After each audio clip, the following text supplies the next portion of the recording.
कि एक दिन बालक आसुमल स्वामी विवेकानंद जी की तस्वीर लेकर के खड़े थे। तो अम्मा ने बोला, क्या करोगे? तो बालक आसुमल बोले कि अम्मा, जब मैं भी बड़ा होऊंगा ना तो मैं भी ऐसे ही बनूंगा। और अम्मा को पूछने लगे कि फिर मेरी भी तस्वीर घर घर में लगेगी ना? तो अम्मा मुस्कुरा दिए। और वहीं उनकी भाभी ने देखा कि दीवार पर तस्वीर को टांग रहे हैं नन्हे से बालक आसुमल। तो उन्हें बोला कि क्या कर रहे हो तुम? संतों के पास तो जाते ही रहते हो, अब घर में भी लाके तस्वीर टांगोगे? तो बालक आसुमल ने बोला, हाँ, और जब मैं बड़ा होऊंगा ना तो इन्हीं की तरह महान बनूंगा और मेरी भी तस्वीर घर घर में होगी। तब उनकी भाभी ने मुंह में हवा भर के फुलाई और फुग्गा की तरह फोड़ के बोला, ये मुंह और मसूर की दाल, लगेगी तस्वीर घर घर में। तो बालक आसुमल उनकी तरफ देखने लगे। लेकिन कहते हैं ना कि बालपन में 7 से 14 वर्ष की आयु में बालक जो भी ठान लेता है वो चीज़ आज नहीं तो कल सिद्ध होकर के रहती है। और आज आप और हम सब देख रहे हैं कि घर घर में गुरुदेव का श्री चित्र लगा है, घर घर में गुरुदेव की पूजा होती है, हर कोई गुरुदेव के श्री चरणों में नतमस्तक है और गुरुदेव की ज्ञान की गंगा में स्नान कर कर अपने आप को धन्य धन्य महसूस करता है। तो यही पूज्य माँ महंगीबा जी के संस्कार, जिन्होंने बालक आसुमल के जीवन को आध्यात्मिक रंग में रंग डाला। तो आसुमल जी जैसे जैसे बड़े होने लगे, ईश्वर प्राप्ति की उनकी तड़प बढ़ने लगी।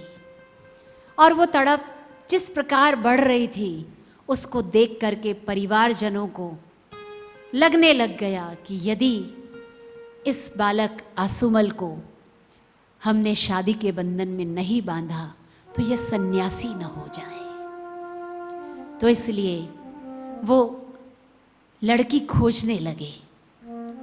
बालक आसुमल अपनी साधना भक्ति में दृढ़ रहे, क्योंकि पिता के जाने के बाद बड़े भाई का भी रुख थोड़ा थोड़ा कड़क होने लगा।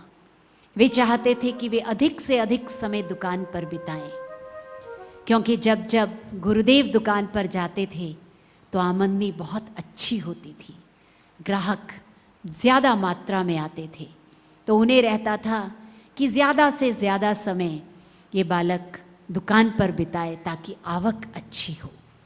लेकिन गुरुदेव ने कहीं समझौता नहीं किया अपनी आध्यात्मिकता में। जितना समय उन्हें अपने ध्यान को देना था, अपने भजन को देना था, उतना समय वो उस ध्यान भजन को देते ही थे। और इस प्रकार कुछ समय के बाद उन्होंने जबरदस्ती गुरुदेव की शादी कर दी। और उनको लगा कि अब आसुमल बंध गए हैं, अब कहीं नहीं जाएंगे घर छोड़ के। लेकिन जैसे जैसे उनका वैराग्य जोर पकड़ने लगा, ईश्वर प्राप्ति की तड़प बढ़ने लगी और उनसे रहा न गया, तो एक दिन उन्होंने अम्मा को और पत्नी लक्ष्मी देवी को बुला करके समझाया कि मेरा उद्देश्य ईश्वर प्राप्ति का है, इसलिए अब मैं घर को छोड़ करके जाऊंगा और लक्ष्य को प्राप्त करके ही लौटूंगा। और अम्मा और लक्ष्मी माँ भी गुरुदेव को रोक नहीं पाए और गुरुदेव वहाँ से चल दिए। और उनकी ऐसी तीव्र तड़प कि ईश्वर ने भी उनको अपने ब्रह्मनिष्ठ सद्गुरु लीलाशाह साईं के श्री चरणों में पहुंचा दिया। और जैसा उन्होंने कहा था कि मैं लक्ष्य को प्राप्त करके फिर लौटूंगा, तो दादा गुरु ने भी लक्ष्य की प्राप्ति के बाद पुनः गुरुदेव को घर भेजा। और उस बीच में दादा गुरु का उसी स्थान पर सत्संग के लिए आना हुआ। तो अम्मा और गुरुदेव भी दादा गुरु का सत्संग सुनने के लिए गए।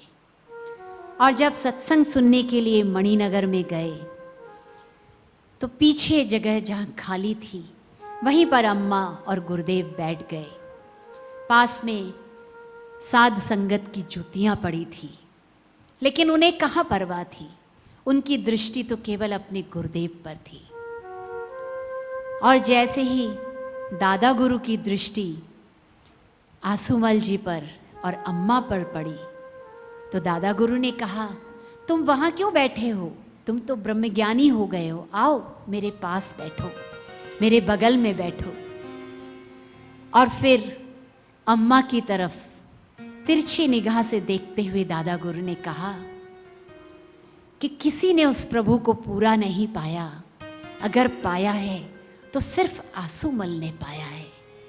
और इस बात को अम्मा ने पकड़ लिया, और अम्मा की ऐसी श्रद्धा दृढ़ हुई गुरुदेव ने कि उन्होंने धीरे धीरे पुत्र रूप में तो गुरुदेव को देखना ही छोड़ दिया, और अम्मा ने गुरुदेव को गुरु रूप में देखना शुरू किया। इतिहास गवाह है कि पहले या तो कपिल मुनि को उनकी माता देवहूति ने गुरु रूप में देखा था, और अब इस धरा पर ऐसी दूसरी मां आई जिन्होंने अपने पुत्र को गुरु रूप में देखा। तो ऐसी हमारी अम्मा की श्रद्धा, ऐसी उनकी भक्ति कि अम्मा ने गुरुदेव को गुरु रूप में पा करके अपने काम को इसी जन्म में बना लिया। जब गुरुदेव ने आश्रम की स्थापना की, तब आश्रम में केवल भाई लोग रहते थे। तो अम्मा का ऐसा प्रेम, बिल्कुल अपने बच्चों की तरह हर भाई को देखती थी। कभी कभी कोई भाई किसी कार्य से बाहर गए होते, अम्मा को पता चल जाता कि वो जिस कार्य के लिए गया है उससे वापस लौटने में देर होगी। तो जैसे एक माँ होती है घर में, ऐसे ही अम्मा रसोड़े में जाती, उसके लिए भोजन अलग निकाल करके रख देती कि जब वो आएगा तो रसोड़े में अगर भोजन नहीं हुआ तो कहीं वो भूखा ना रह जाए। तो इस प्रकार अम्मा सब बच्चों का ध्यान रखने लगी। कभी कोई बीमार होता तो अम्मा उसके पास जाती, मंत्र करके जल पिला देती, उसको जिस चीज़ की आवश्यकता होती वो दे देती। और बाद में जब महिला आश्रम बन गया अलग से, तो अम्मा वहाँ पर बहनों का भी इसी प्रकार से ध्यान रखती। कभी कभी कोई बहन बीमार हो जाती तो गुरुदेव बताते हैं कि कई बहनों ने गुरुदेव को बताया कि अम्मा स्वयं जा कर के उसका सिर दबाने लगती या दवाई देती, या अगर ऊपर का कमरा होता तो उसके लिए नीचे रहने की व्यवस्था करवा देती कि बीमारी में सीढ़ियाँ कैसे चढ़ कर के जाएंगी।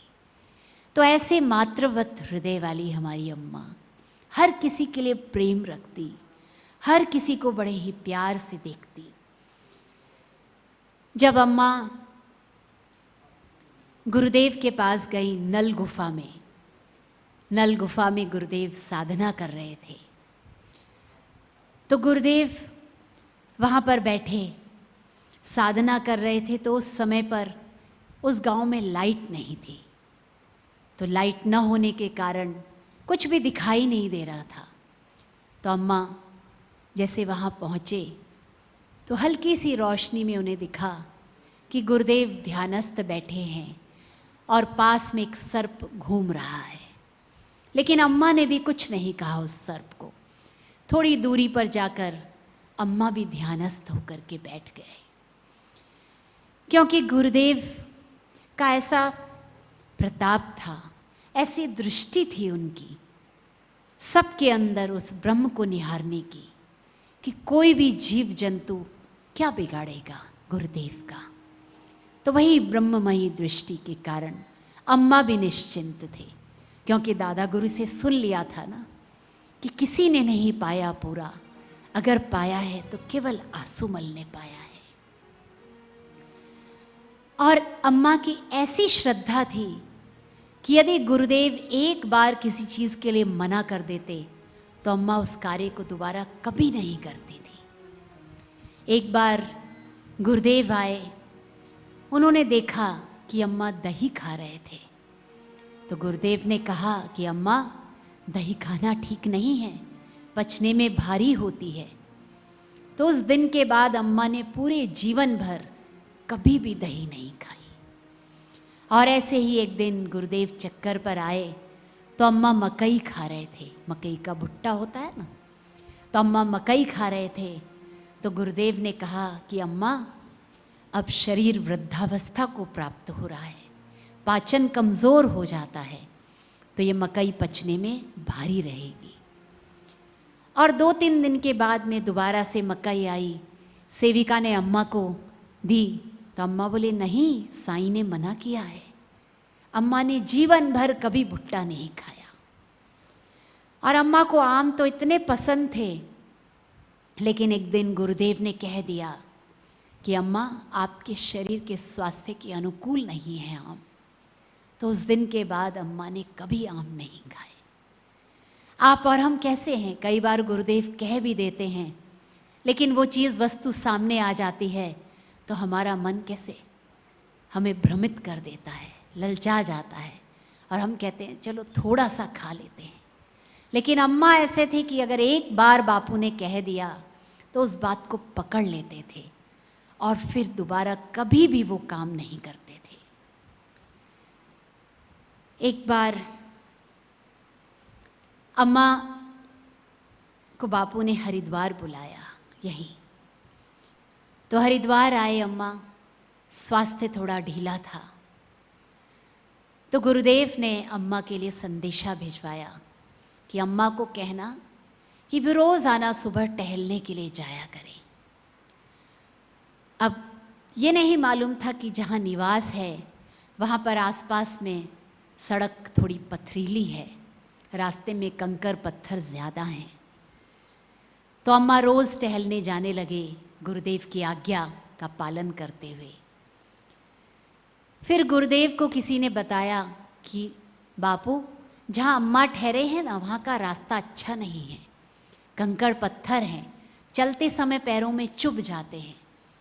तो गुरुदेव ने अम्मा के लिए सेवक को कहा कि तुम जा कर के जूते ले आओ अम्मा के लिए। तो सेवक जूते लेकर के आया। तो वो साधारण जूते नहीं थे, थोड़े से अच्छे प्रकार के जूते थे। गुरुदेव ने वो जूते अम्मा के लिए भिजवाए। सेविका ने वो जूते अम्मा को दिए और कहा कि बापू ने कहा है कि अम्मा, आप जूते पहन करके सुबह चक्कर लगाने जाया करो। तो अम्मा ने उन जूतों को देखा, उन्हें थोड़ा संकोच हुआ क्योंकि थोड़े दिखावटी थे वो जूते, और अम्मा साधारण जीवन जीने वाले। तो अम्मा चप्पल पहनकर ही जाते थे चक्कर लगाने। एक दिन सुबह सुबह गुरुदेव स्वयं अम्मा के उतारे पर आए। अम्मा टहल कर आए ही थे। गुरुदेव ने अम्मा के श्री चरणों को देखा और बोले कि अम्मा, मैंने तुम्हारे लिए जूते भिजवाए थे, तुम जूते पहन के नहीं जाती हो टहलने? तो अम्मा बोली, नहीं साईं, ये चप्पल ही काफ़ी है मेरे लिए, मुझे कोई तकलीफ़ नहीं है। और फिर सहजता से बोली कि मुझे तो ये सादी सूदी चप्पल ही भाती हैं, वो जूते थोड़े दिखावटी हैं। तो बापू ने बड़े प्रेम से अम्मा को समझाया कि अम्मा, तुम्हारे पैरों को तकलीफ़ होती है, इसलिए तुम जूते पहन कर जाया करो। दिखावटी से क्या होता है, तुम्हारे को अनुकूल पड़ने चाहिए। तो अम्मा को इतना दुख हुआ कि मेरे कारण साईं को 2-2 बार मुझे कहलवाना पड़ा जूते पहनने के लिए, और स्वयं आकर के मुझे समझाना पड़ा। तो उस दिन के बाद अम्मा ने नियम बना लिया, लोक लाज को त्याग दिया और रोज़ाना वही जूते पहन करके टहलने जाती। और ऐसा हो गया कि मानो चप्पलों का तो अब सौभाग्य ही छूट गया था कि अम्मा के चरणों का स्पर्श मिले कभी। और उस दिन के बाद उनकी सेविकाएं बताती थी कि अंतिम श्वासों तक अम्मा हमेशा पैरों में जूते पहने रहते थे, क्योंकि गुरुदेव ने कहा था जूते पहनने के लिए। ऐसी आज्ञाकारिता का गुण था अम्मा में। जबकि आप और हम कैसे बातों को हल्के में ले लेते हैं, कई बार भूल जाते हैं कि गुरुदेव ने क्या कहा। ऐसे ही एक बार अम्मा बैठे थे, गुरुदेव आए, तो अम्मा को आदत थी कि बापू आए तो अम्मा बापू के साथ बैठते कुछ बातें करते थे। उस दिन थोड़ी देर हो गई थी। देर हो गई तो अम्मा तुरंत बोल पड़े। अम्मा को समय का भान ही नहीं था, क्योंकि जब बापू सामने आते थे तो अम्मा इतने रोमांचित हो जाते थे, इतने आनंदित हो जाते थे कि सब कुछ भूल जाते थे, सुध बुध बिसरा देते थे। तो अम्मा बोले कि साईं मैं बाहर कुर्सी लगाती हूँ, हम दोनों बाहर बैठेंगे। तो बापू बोले कि अम्मा देर रात हो गई है, नींद बिगड़ जाएगी, इसलिए अभी बातें करना अच्छी बात नहीं, आप चुकर सो जाओ, विश्राम करो, और हम भी विश्राम करेंगे। तो गुरुदेव ऐसा कह करके चले गए। अम्मा सो गए। सुबह उठे, उठ करके नित्य क्रम किया, और उसके बाद में उस दिन मौन थे अम्मा, चुप। सेविका आई, बात करे, कुछ पूछे, अम्मा कहे चुप। शाम को गुरुदेव आए। गुरुदेव ने देखा आज अम्मा चुप चुप बैठे हैं, तो बोले अम्मा आज आप इतने चुप क्यों हो? तो बोले आपने ही तो कहा था ना ज़्यादा नहीं बातें करनी है, बोलना नहीं है। तो गुरुदेव बोले अरे अम्मा काम की बात तो बोलनी है ना, ऐसा थोड़ी कहा कि काम की बात भी नहीं बोलनी है। तो अम्मा गुरुदेव की एक एक बात को ऐसे पकड़ लेते थे, इस प्रकार से अक्षरशः पालन करते थे कि गुरु भक्ति उनकी रग रग में बहती थी। इस प्रकार से अम्मा के जीवन के अनेक प्रसंग हैं जो हमें बहुत सारी बातें सिखाते हैं।